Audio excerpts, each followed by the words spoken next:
Eric Burgess here with Music Marketing TV. Today we're going to be taking a look at Decimort. It is a Bitcrusher and sample rate reducer plugin. Let's go ahead and take a look at an example.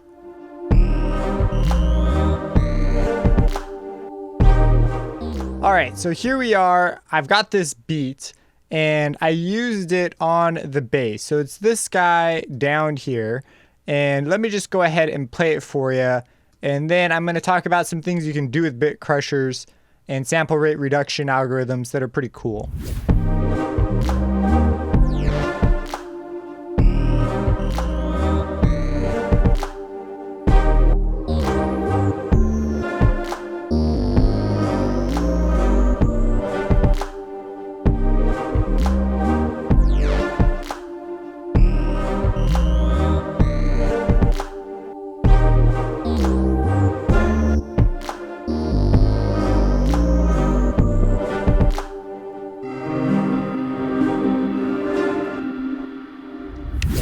Yeah, so that's what I have going on. And when I grab a Bitcrusher or any sort of thing that can do bit reduction, sample rate reduction, generally when you reduce bits, you're going to get noise. That's just what happens. It has to do with quantization error in the way we encode audio.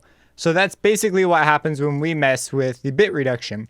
Now in Decimort, there are two separate left and right channels.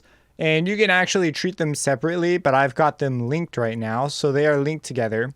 One of my favorite things to do with a reduction algorithm is to reduce the sample rate. This is actually the secret behind a lot of dubstep sounds. You'll hear a lot of these ya kind of sounds, and quite a few of them actually come from moving a sample rate reducer up and down. And so we're actually able to change the frequency of our sample rate right here. And so I'm automating this in ways that I think are interesting. If I actually go ahead and bypass this really quick and we listen to it without this on, you'll hear that it loses all the interesting motion that exists right now.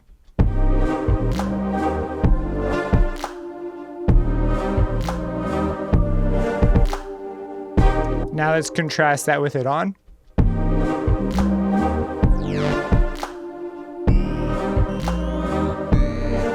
So I thought that was kind of a cool vibe. Typically when I'm making something like this, I have a very specific thing I want, and this will come to mind. So in this case, I'm doing a much more chilled out thing, but essentially we have a square wave / saw wave. It actually is being automated between a square and a saw as a baseline. It's moving around, and then I took the sample rate reducer and I am simply just automating this up and down. So when it's high, it's going to not do very much to your sound. And when it's low, it's going to do more to your sound. And I'm putting it on here sort of like an expression. So this wouldn't be like an effect that happens on every single note. I think that would be too much. So I'm just kind of like sparsing it in there when I think it'd be an interesting thing to have. And so we can see we take a dip here on this note as we leave, but these first few notes are all subby and low. I thought that was a cool phrase, so just being musical with it.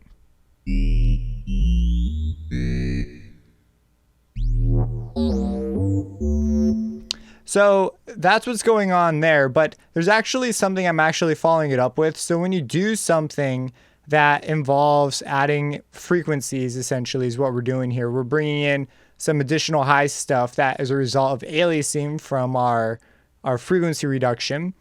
I'm bringing in another plugin. I just sort of clicked around until I found something I like.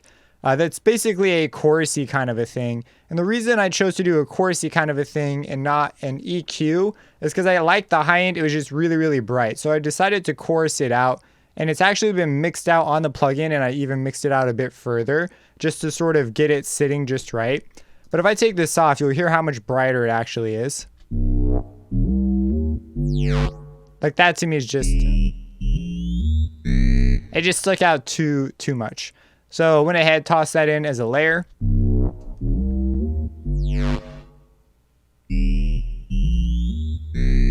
Gave it a much better sense of space as well. And that's basically probably the most common way I use a Bitcrusher or a sample rate reducer. is I'm coming in and I'm automating this. Now you're going to see, we didn't really even touch the bit crushing, but we can actually bring the bits down and it'll just turn a lot noisier.